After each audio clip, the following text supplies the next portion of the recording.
What's going on, everybody? Welcome back to another late night in the BrewLab with me, Lone Fox, your Brewmaster-in-Chief.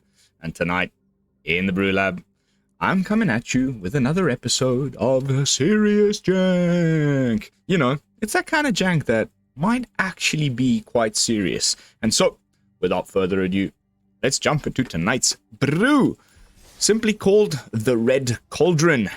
And we jam in Agatha's Cauldron in a mono red deck. Super interesting possibilities. I've settled on this for now. I've been tinkering with it for quite some time. And, you know, starting to feel pretty fantastic.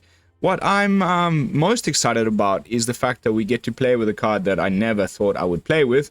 The Artificer's Dragon, which, if you haven't noticed yet, happens to have an activated ability, which is what we are going to be stealing with Agatha's Soul Cauldron. So, Agatha's Soul Cauldron, for those of you who've been sleeping under a rock, is an interesting new legendary artifact, 2 mana.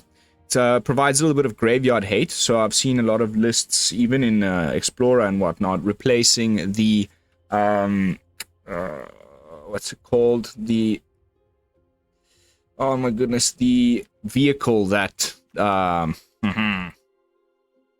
that also takes things from graveyards, that are unlicensed hearse. People have been running like Agatha's Cauldron in its place because it's similar in that you can exile things from any graveyard that you like, but there's some added spice. If you are exiling a creature, then you put a +1/+1 counter on a target creature you control, and then it has this static ability that creatures you control with +1/+1 counters on them have all activated abilities of all creature cards exiled with Agatha's Cauldron. So you can always snag something out of the opponent's graveyard. You never know, but you can't base your strategy around that because there's decks that play no creatures or decks that play no creatures that have activated abilities. So you gotta, you know, also put some stuff in your deck that has activated abilities that are going to be beneficial. So, just going back to the Artificer's Dragon over here, it's got this activated ability where you can pay 1 red mana and give all artifact creatures you control +1/+0 until end of turn. Of course, you can do that as many times as you have mana to do so. And because all of our creatures are artifact creatures, then you see where I'm going with this. But how are we going to be discarding Artificer's Dragon into the graveyard earlier in the game so that we can actually, you know, snag it with Agatha's Soul Cauldron? Well, for that reason, we are running a full playset of the Scrapwork Mutt, which happens to also be an artifact creature, and it's going to provide us with some filtering, very mono-red style of card advantage, where you have to discard and then you draw. But that's fine, and we can do that, you know, potentially 8 times for the same amount of mana. I love these cards where the unearth cost is the same as the actual cost. So, you know, we can do this, yeah, like I said, 8 times because of the unearth. We've also got the discard channel ability on the Reinforced Ronin to draw an additional card, as well as, most importantly, I would say, the full playset of Phyrexian Dragon Engine, which if you unearth it, you can discard your hand, usually at the point at which you're doing that, especially in a mono-red deck. There's nothing left to discard, or potentially exactly what you want to be discarding the dragon. And then you draw 3 new cards, which is nice, as well as just being an artifact creature, which triggers all of our artifact synergies, as well as being a double striker. That's always nice. And if we can put some additional +1/+1 counters on our dragon engine through the Soul Cauldron, double thumbs up. Of course, we have 2 win cons. One is just giving our creatures loads of extra power with Artificer's Dragon activated ability through the Agathas, as previously described. We can also do the Gingerbrute thing, where this is the other nice activated ability we can steal from the creatures in our own deck. We can give our creatures inability to be blocked, except by creatures with haste. So yeah, it's going to be these 2 things that we want to have in the graveyard to chow, or to, you know, to put in Agatha's Cauldron. And the rest is just a little bit of removal and, you know, patchy boy, because why not? So, old school little synergy with the Reinforced Ronin. It's an artifact creature. It comes back to your hand at the beginning of every end step, unless it, of course, died, and then you can just keep recasting it for 1 mana, triggering our Patchwork reliably every single turn. Really, really nice.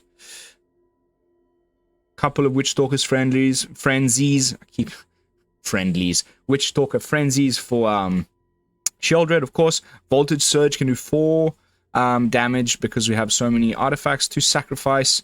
It's usually the ones I want to have going into the graveyard, but sometimes it's Phyrexian Dragon Engine because I want to unearth it the next turn, or Gingerbrute because I want to eat it with Agatha Soul Cauldron. In a pinch, we can also sack a Ronin. So yeah, a 4 damage 1 mana instant is nice lightning strike to go face with when we're like almost across the finish line. Couple of Mishra's Foundries, 1 Sokenzan, 19 basics for a total of 22 lands, but this average 2.3, if we remove the dragon, goes down to 1.9, and since we're very rarely going to be hard casting the dragon, it's really not a big deal to go down to 22 lands. And that is the deck, guys. Red Cauldron, a little bit serious, a little bit janky. Let's jump into some games on the Mythic ladder and see how it holds up. Then, if you stick around to the end of the video, I will just briefly go over the new mechanics from Lost Caverns of Ixalan. Yesterday's debut was a bit of a fiasco. They had some issue. The video started kind of halfway through the one bit, and then they had to re-upload the VOD. Anyway, I've finally watched the entirety. Lots of cool new cards already, and the new mechanics, there's definitely some stuff to unpack there. So stay tuned. Towards the end of the video, I'll briefly go over just the mechanics, and then I'm going to start daily episodes of spoiler talk right after I'm finished recording this deck tech. Nice little hand. No automaton, though. Would have liked to see an automaton. This looks like some melding shenanigans.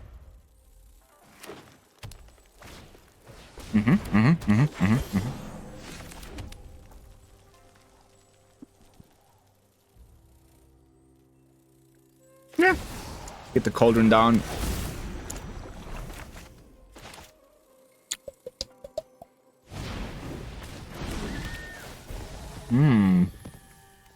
Interesting. Probably make a treasure, yeah.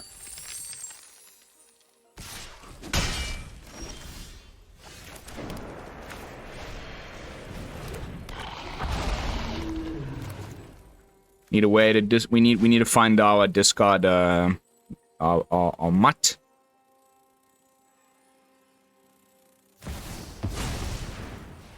Yes, very nice. Opponent's a little bit bricking though, which is also just fantastic.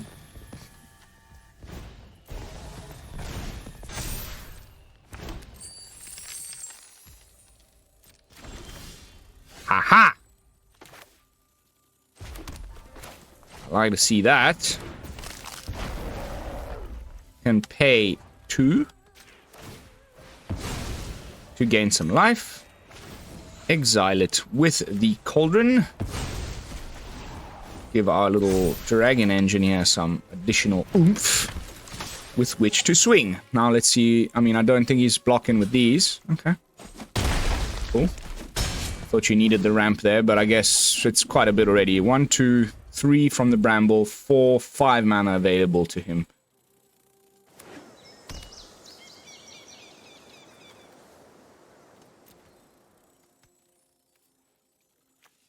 I mean, we can also just hardcast this in the odd game. We just need 1 more land.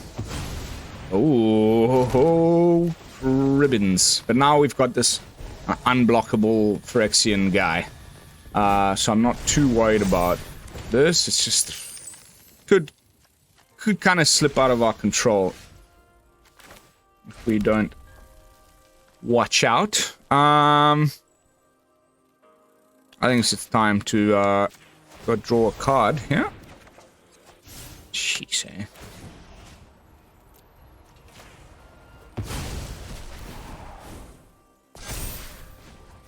Can't be blocked.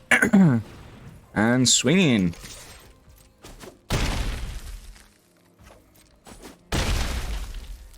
And we can just play a dragon next turn. A little 4/4 action. It's pretty expensive. I can't remember. Wasn't this like part of the Brothers War? Ooh. Part of the Brothers War, like what are the what's this, the oh my goodness, Jumpstart? Wasn't this like the Jumpstart stuff from Brothers War? Ooh. Okay, well, still nothing with haste. I don't need to worry about, but he did gain a bunch of life.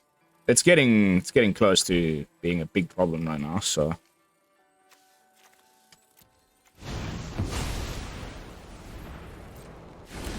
Another raccoon enters the fray. 4, 5, 6, 7, 8, 9, 10, 11, 12. 17 damage. Potentially. Okay. If we play this, I can't... this is tough, man.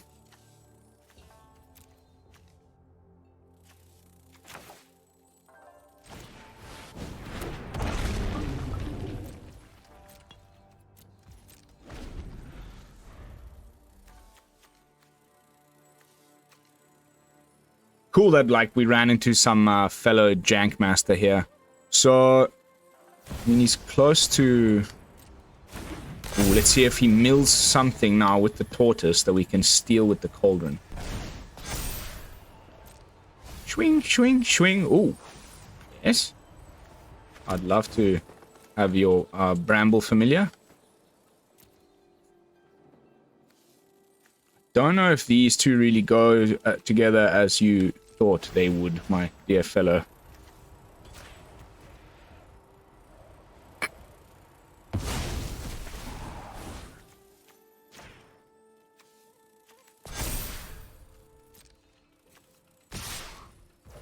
I'm not sure, like, how is it that these are getting... I don't have any mana. I guess this one can... whatever. He's tapped out, so this can die. And... whatever. Let's see. How much are we taking? 5, 6, 7, 8, 9. Then 4 times 2. Oof. Okay. Hang on.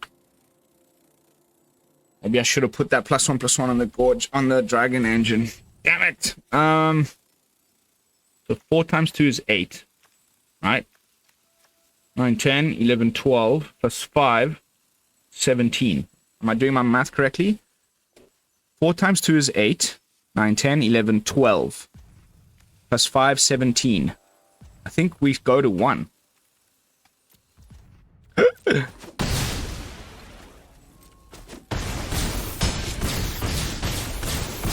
Oh! And then we just win, no?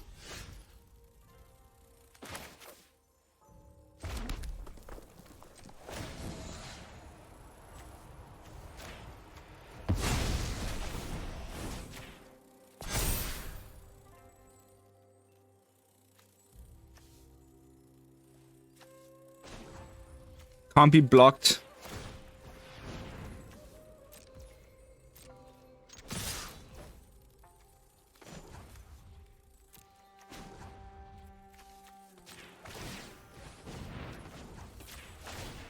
Badoosh.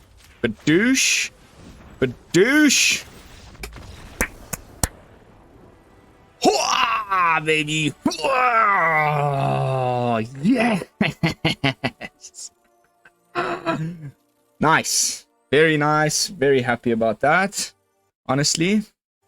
Wasn't expecting it to work so quickly on camera. Usually takes a little bit of streamer's curse to get warmed up. But nice. Game 1.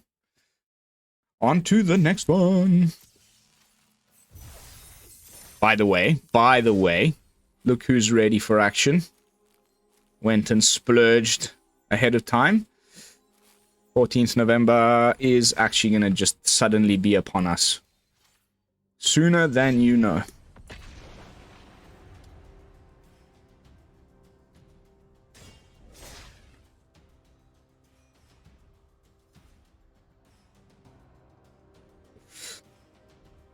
I don't know how this deck... I mean, we ran into Mr. Janky Mono Green there in the lower 80s of Mythic. Now, like, if we run into anyone actually trying hard and playing some tier decks, I don't know how it's gonna fare, but again, it's worth a try. That's a lot of removal. Aha! A 2-drop. Nice. Opponent is not playing Elspeth's Smites, at least as far as I can tell so far. Okay. That's gotta go, surely. But just in case there's a Adeline, I need the 4 damage removal. So instead, I'm just gonna go for the lightning strike here.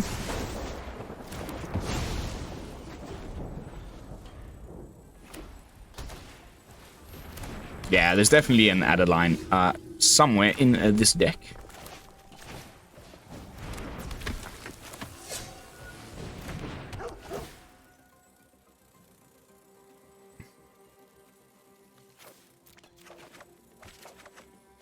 Ooh, nice. We can use the Mutt again to discard the dragon and hopefully draw an Agatha's Soul Cauldron. That has to die. Right. Now we have to really deal with this guy. Ooh. Okay, I mean, can I get a Hell's yeah.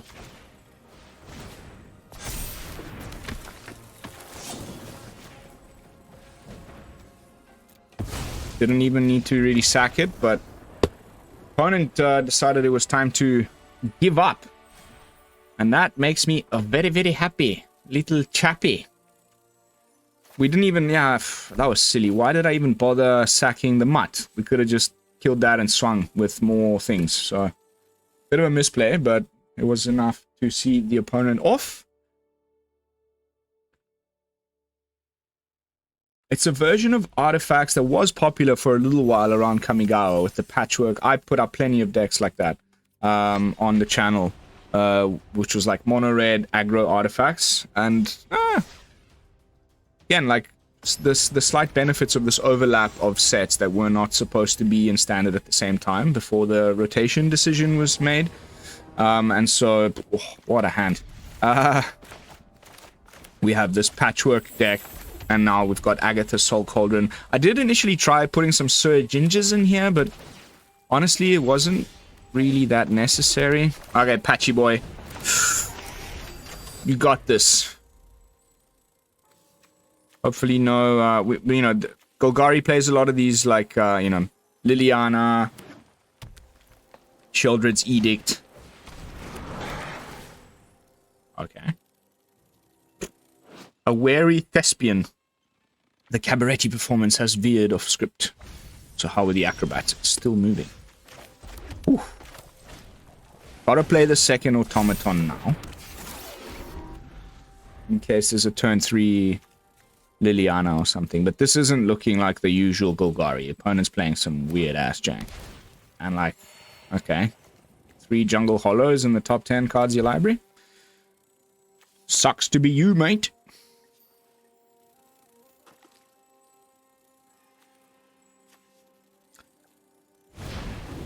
Okay, okay. A second land, fourth land would be great. So we can go Cauldron into Lightning Strike.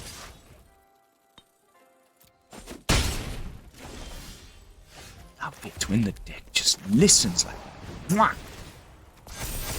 Also, because now I get to exile this Dread Knight from his graveyard before he even does anything about it. Bye. Thanks for that. Oh, juicy. What a card. What a card. Here comes the inevitable Tear Asunder. No. Okay. I mean, that's pretty bad, though.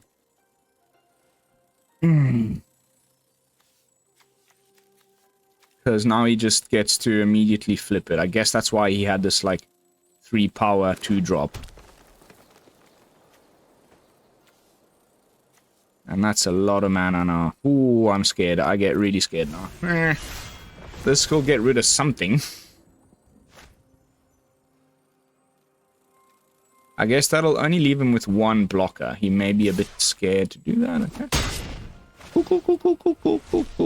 Cool.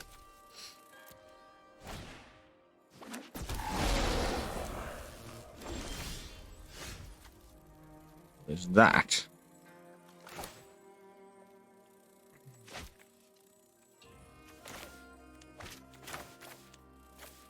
You know what? I'm gonna discard this dragon engine. Right, good game.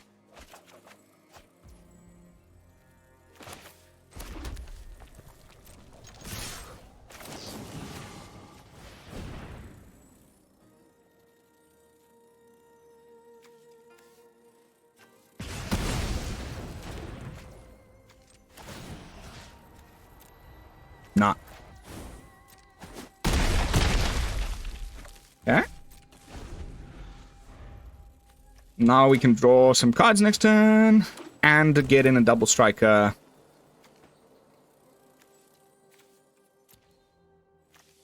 But woo, that's a lot of mana. It could be like Titan of Industry. It could be anything. 1, 2, 3, 4, 5. So yeah, he's got 7 mana available. That's plenty mana, mate. Ugh. Okay, now we definitely gonna use the Cauldron. Just, I think, just give a little extra oomph to one of my patchy boys. Oh, that's a very underplayed card for a while now. I haven't seen this anywhere near. Never be unreal to the trees. They prepare for war.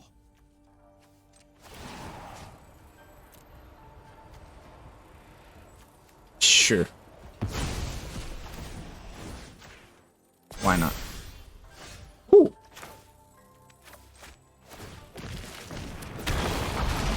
Take action. Swing, swing, swing, swing. Eh.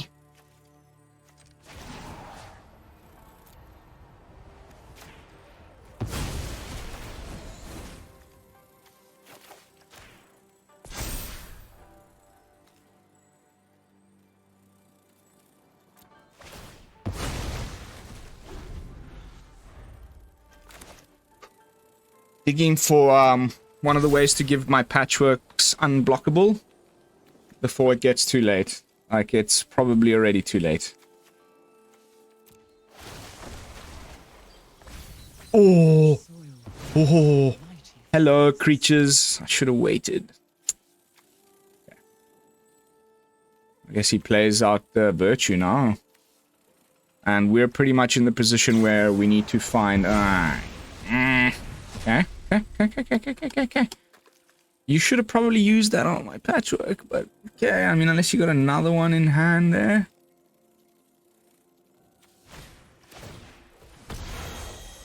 You slimy individual.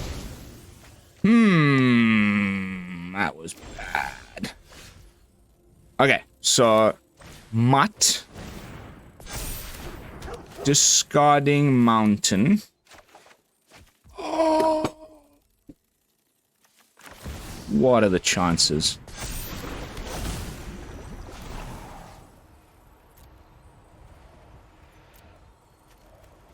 What can we steal here?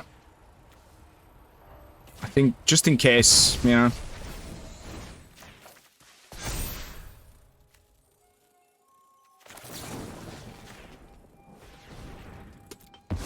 And let's get rid of that Wren. Because reasons. We need to find the damn Gingerbrute. Like, we needed to find it friggin' yesterday, mate. Oh.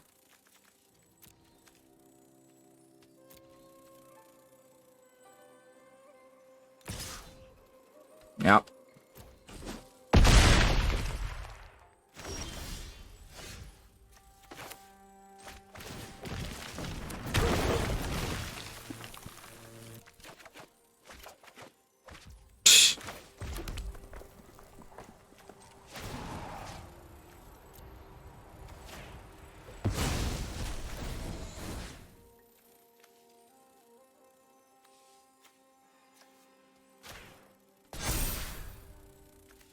got the 4 mana available to bring in the Crucible.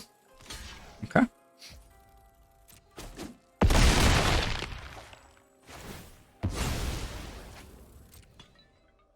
Now he's reanimating stuff with this. So let's see what he reanimates. But we are able to at least chump block with these guys. So and you know, he's not in a position to attack quite now anyway. So let's see. Yeah, I had a feeling it would be Lana War.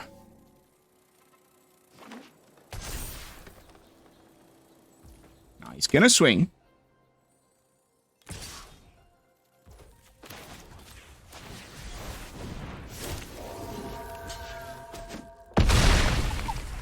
Come on, give me something good. Off the top, let's go.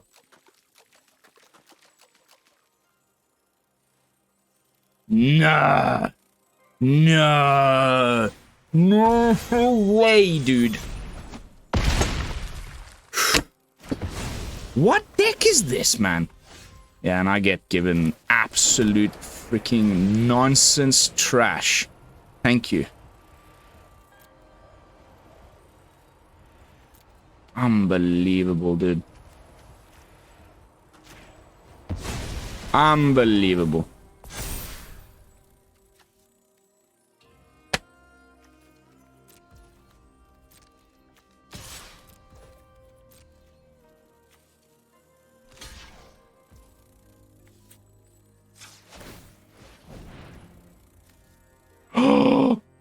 It's not an artifact creature. Ah! I cannot believe he top decked that Bushwhack. Like in this random deck that like just have no idea what the hell the opponent's trying to do here.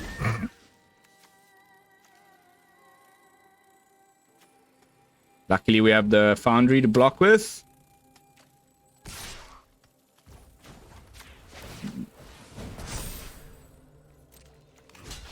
Cannot believe that. Bushwhack. This is not an artifact, must be remembered. This game is so over. It's not even funny. Now he's gonna also destroy our Agatha's Cauldron with the Skyfisher Spider.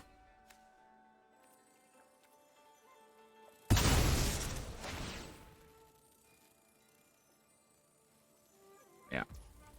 And I'm ready to concede. Watch me top deck another land.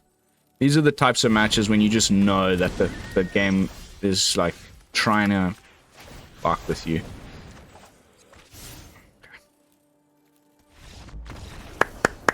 Just like, what? What the hell? Just, you know, the side of Arena that has a bit of a sense of humor. Like, what the hell is this?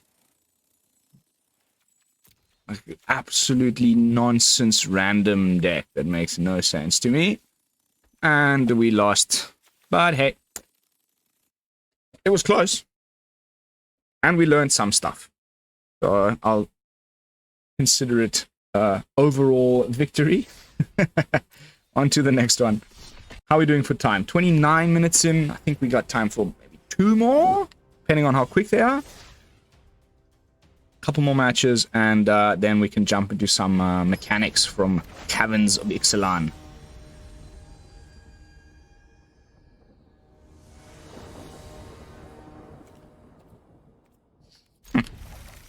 Finally a Gingerbrute.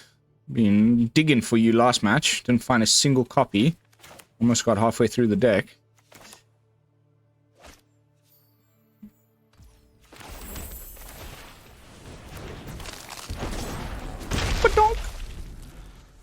These sleeves are so creepy.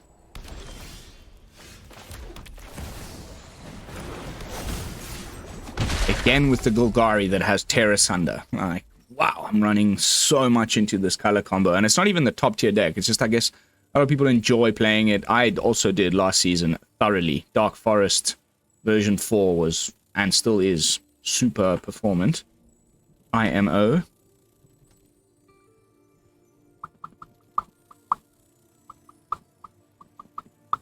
Cortázar. Oh, okay. But forget I said anything. Random nonsense. I guess maybe he's trying for like the turtle. Reduces the casting cost. Might even be that weird janky infinite combo one with the draconic destiny or whatever. We'll find out sooner or later.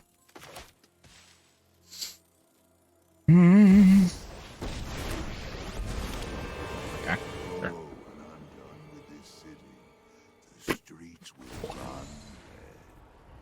What? Really? Pleasure doing business with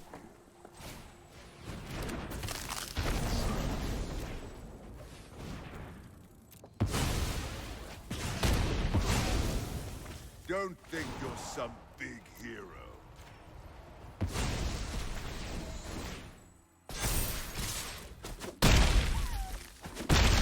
Just a tidy bit of damage there. Thoroughly enjoyed that interaction, and we got Lightning Strike just to potentially, you know, seal the deal.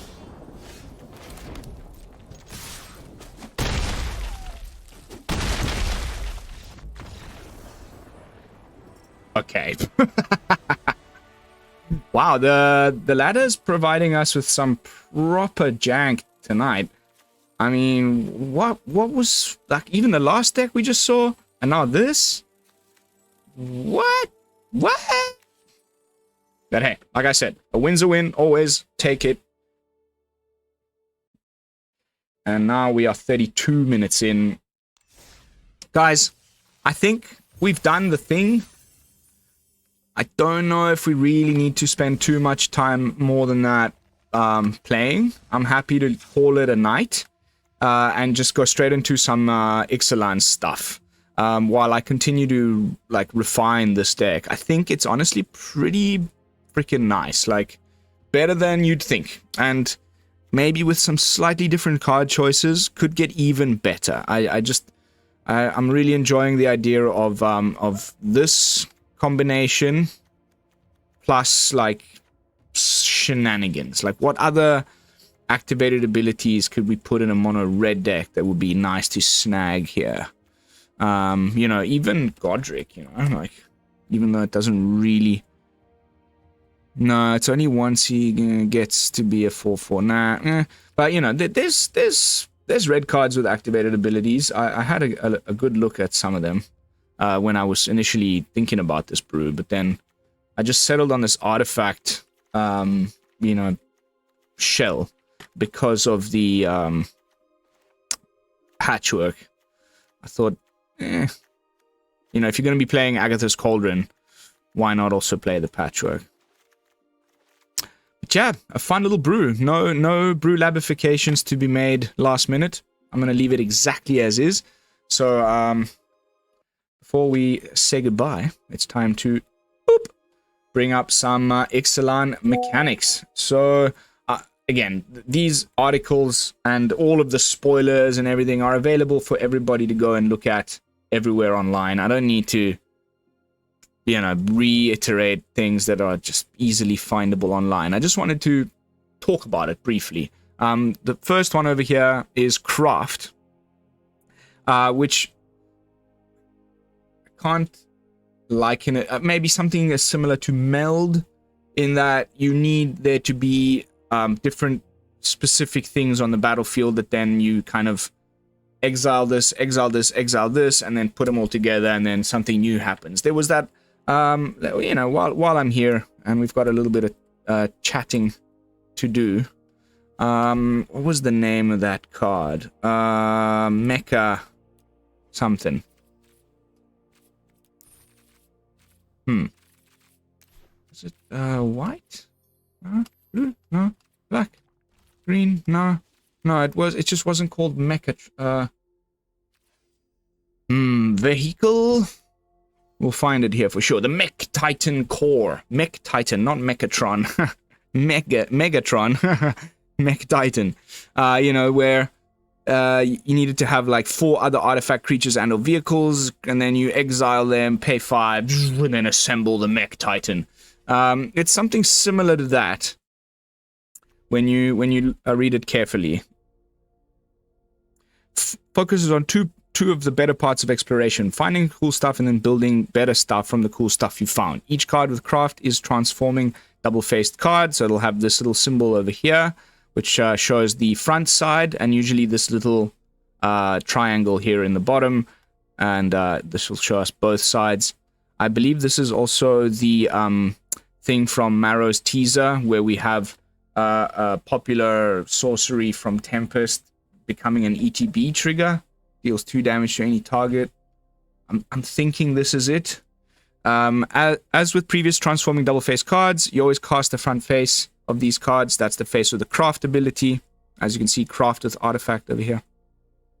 And then the front. Okay, I'm not going to read it. So you must go read this article. It's definitely very, if you don't want to sit through the very cringy debut video, then this will be your best way to just quickly get up to speed. But you exile this artifact and exile another artifact you either control or an artifact from your graveyard, and then you return this card transformed under its owner's control. You can only craft as a sorcery. They'll have a different cost and different prerequisites. In the case of this one, it's exile this artifact plus another artifact you control. But I believe there's different. Here's another example: the Enigma Jewel. Craft with 4 or more non-lands with activated abilities. And then you got to pay 9. I mean, this one better turn into something ridiculous on the backside. It's also a 1-mana mythic legendary artifact, which you can only spend. There's that other little enchantment from Aftermath that people are using in the Simic or / blue Cauldron deck right now. Training Grounds. Activated abilities cost 2 less to activate. This effect can't be. I can imagine this Enigma Jewel going in a similar janky list like that. But see, exile this artifact and then 4 more it'll tell you what is needed to craft. Oh, and then on the backside we get Locus of Enlightenment. I'm not going to read these again because I'm about to go and do an episode of spoiler talk right after this video, so yeah. If you're exiling permanents, you control the craft. Keep in mind that you can exile tokens, but be careful, sometimes the back face will have ability that refer to exile cards to use to craft, blah blah blah. Transforming double face cards. Is this, yeah, this appears to be another, nah, it's still part of the craft. Yeah, so they're just going over various dual face cards. There's this cycle of like lands. We already saw one in the very early spoilers that we've already gotten from Ixalan, which I've already talked about a few videos back.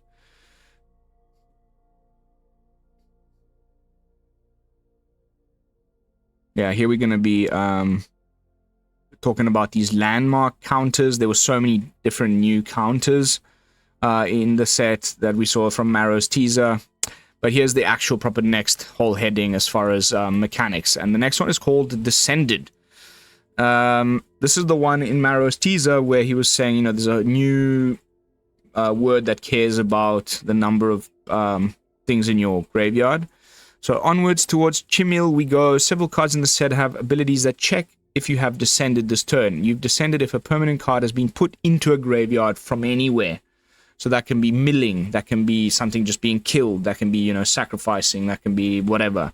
Can even be, something I love with this type of interaction is, of late, has been the horror token from the Urabrask's Forge that you have to sacrifice at the beginning of your end step. That's still a permanent going into the graveyard, even though it's just a token, right? That'll still count as descending once, and opponent, yourself milling, that counts as descending. So here they give us an example in the Brood Rage Mycoid creature fungus. At the beginning of your end step, if you've descended this turn, create a 1/1 blah blah blah blah blah. You descend if a permanent card was put into a graveyard from anywhere. And of course, that number will be like descend 1, descend 2. It depends how many times permanents that turn entered your graveyard. Yeah. This one is looking really good. I saw this during the debut. Descending refers to permanent cards only, so instant and sorcery cards do not count. And we have Descend 4, Descend 8, and Fathomless Descent. So closely connected to Descending are 3 ability words used to highlight abilities that care all about number of permanent cards in your graveyard. How serendipitous. Descend 4. So will be like one of these thresholds. Makes sense, right? Descend 8. I guess the one that's most interesting is this Fathomless Descent.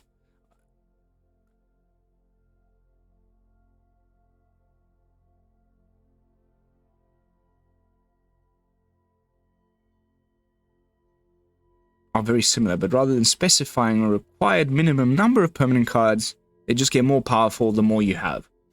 Okay, so it makes sense, right? Like Fathomless means without bottom. Fill your graveyard with Reckless Abandon and reap the rewards. Wow, sick. Sick. Sick little aura. Woohoo! I haven't looked at any of the spoilers other than the ones that were in the debut, so I cannot wait to hit stop, edit this one up, and then go straight into spoiler talk. I'm really excited for this one. The next new mechanic is called Discover.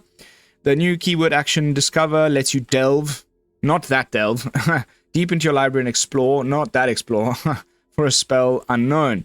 You never know what you'll unearth, not that unearth.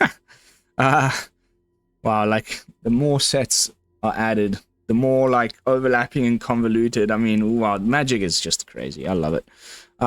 So, in this case, let's see here. When he enters the battlefield, if you cast it, discover 3. Exile the top cards from your library until you exile a non-land card with a mana value 3 or less. Cast it without paying its mana cost or put it into your hand. Put the rest in the bottom of your hand. Discover always comes with a number of numbers. So there'll always be a number. Discover 3 in this case.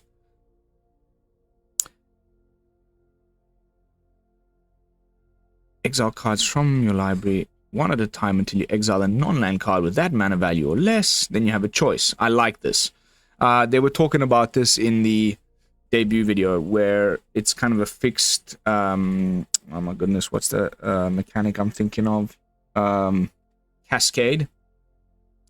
So the difference in the case of Discover is that you have this choice whether you putting the card into your hand or playing it without paying its mana cost. All other cards you exile, including the land cards, and then put into the bottom of your library in random order, which is also really cool. Because, you know, you're exiling them at first, but then they're not gone. They just get put to the bottom of your library. That just means that when the thing is on the stack, something like Agatha's Cauldron, for example, wouldn't be able to interact with the cards in your graveyard because they've been exiled at first, and then they go from exile to the bottom of your library. It's pretty cool. In some less common cases, the spell you may want...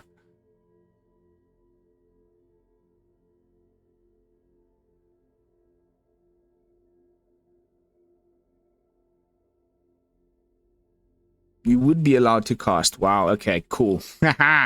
And last but not least, so we got Discover, and now we've got Explore. Yes, that Explore and map tokens. Beautiful new lands to seek and hardy creatures raring to go. So let's look at a returning mechanic, Explore. So when it dies, target creature you control explores. Reveal the top card of your library, put that card into your hand if it's a land, otherwise put a +1/+1 counter. That's nice. So if a creature would control if it's not a land. So it's a way of finding lands. Or putting +1/+1 counters. I like that. Then you can put a non-creature, you can put the non-land card into your graveyard if you... Oh, no. Sweet.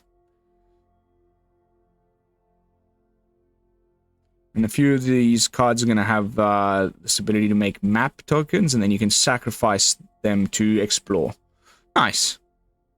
Very nice. So explorers, just reveal the top card of your library, put that card into your hand if it's a land, otherwise put a +1/+1 counter on a target creature, and then put that card back into put the card back or put it into your graveyard. So it's kind of like this weird surveil, no? You look at the card, decide, you can... Oh, I like that. I like that a lot.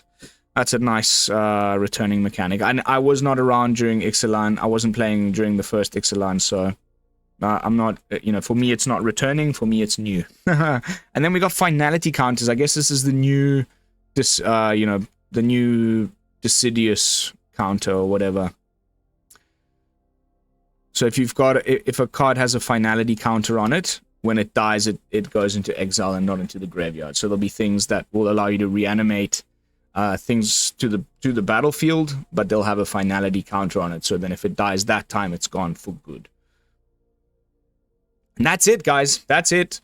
Again, sorry if it was a little bit loose and all over the place. I didn't want to just sit here and read the article for you. You can just go and read it yourself. But just wanted to touch on these cool new mechanics. They're looking really, really sick. Lots going on. I cannot wait to start playing with these cards. Of course, early access is going to be coming soon, so stay tuned for that. And yeah, that is going to be it for tonight's particular video. I hope you all enjoyed it. If you did, of course, as always, subscribe to the channel, leave a comment down below, and most importantly, like the video. I'll be seeing you all in the next one with another fresh brew. And until then, this is Lone Fox from the BrewLab, signing out. Peace, y'all.